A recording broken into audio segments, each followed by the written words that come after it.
So before reading this book, I was searching somewhat of a perfect ideology or something that can really become the compass for me to guide me through life. I was trying to search for certainty, but what I found is way more interesting and way more life-changing than I ever think it will be. Try to guess what this book is and leave your answer in the comment down below, and I will review it by the end of this video. One of the main ideas in this book is the backwards law, saying that it has 4 levels to it. First being radical responsibility. In this level, they try to tell us to take radical responsibility on everything.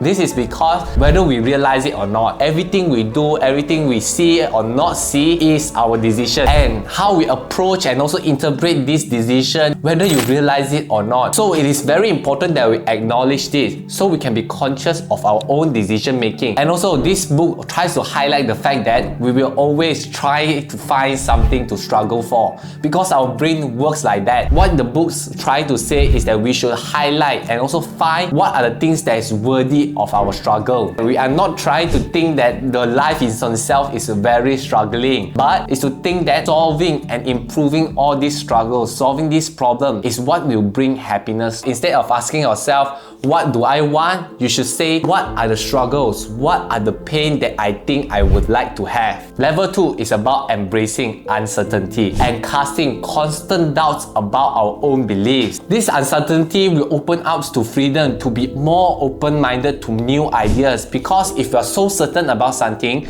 we will not hear or even listen to other people's opinion because we are so certain with it. We don't even try to doubt our own beliefs. That is why it's so important to cast this doubt and also try to be more open-minded about other people's suggestions that might challenge our own ideas. Have you seen your own videos or photos? Are you still cringing with it because you have grown and become people who have been more mature? Which brings us to level 3, accepting failure and also actively working towards improving them. So I personally relate greatly with this chapter, because in Asian culture, we are so scared of being failures. We are so scared of failing that we don't even risk anything to try and improve ourselves. This reminds greatly of what my grandfather told me, which is that ask and you'll become a fool for a minute, but don't ask and you'll become a fool forever. This concept highlights the fact that it is more important and more valuable if we strive towards being less strong than being absolutely right. I also really like the quote from this book, which says that the desire for more positive experiences in itself is a negative experience, and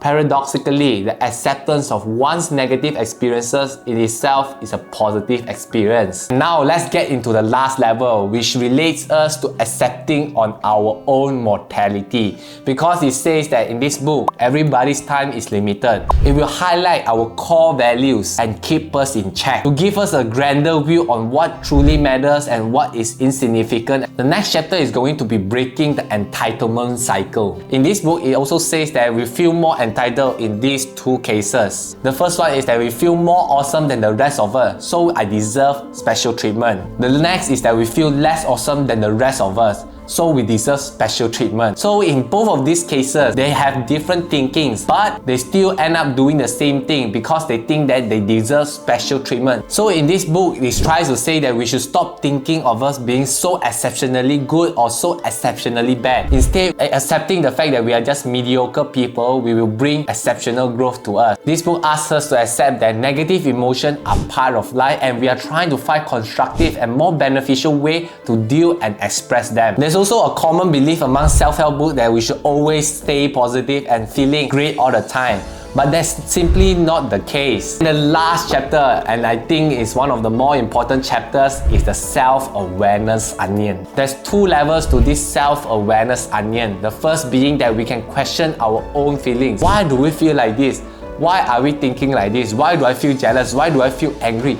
Why do I feel sad? Once we can acknowledge the fact that we feel like this because of certain things, certain values that is contradictory to what we believe, then we will digest and analyze what the feelings are. This book explores that we are actually deciding what is the metric to our success. This amazing band that has been very popular in the 90s, and he is a very successful musician. However, he is not happy with his life because he was a former member of the Beatles group, which is now even more popular popular because he was kicked out of the group. He has the strive to become better than the Beatles. However, in his life, he never become better or have more fan base than these Beatles. So at the end of his life, he's still very depressed or very sad that he cannot achieve his dream of beating these Beatles. This is because he's placed his metric on comparing itself to the Beatles. Although he's already a very successful musician who has gained many followers and has been idolized by many people, this can highlight the fact that even if we are the best at something, but because how we are measuring ourselves, how we feel about our life, because the metric is just simply different. If you stay until the end of this video, you will realize that this book is actually The Subtle Art of Not Giving a